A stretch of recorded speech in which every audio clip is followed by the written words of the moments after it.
Hi vlog! Welcome back to me guys! Charot!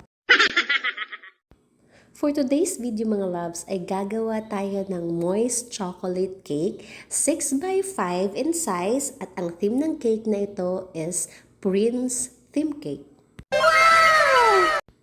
May nagtanong kasi sa akin mga loves kung ano daw yung nilalagay ko na parang water dun sa cake every time. So, it's a simple syrup mga loves. It's a 1-to-1 ratio ng water and sugar na pinakuluan mo lang.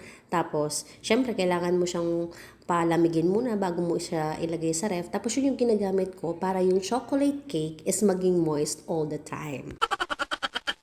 So, after natin maset yung cake mga love sa ref, kinabukasan, bago natin i-deliver yung cake, saka ko lang nilalagyan ng design yung mga cake ko mga loves. Siguro 1 hour before delivery or 1 hour before pick up, saka ko lang nilalagay yung mga design, lalo na kapag may fondant details. Kasi, yung fondant, nag-a-absorb yan ng moist galing dun sa icing cake. Tapos, lalambot siya. So, mas pinakamaganda talaga dyan is 1 hour before pick up, saka lang aayusin yung cake.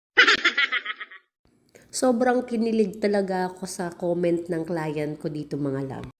Yung cake na gawa mo lang din kasi ang kinakain ni Enzo. OMG mga loves, parang malalaglag yung puso ko sa sobrang kilig. Alam mo yung na-appreciate nila yung mga things na ginagawa ko, yung special things na ginagawa ko sa mga cake nila. At Viola, ayan na yung cake at sobrang nagustuhan ni Ma'am Marian. Thank you!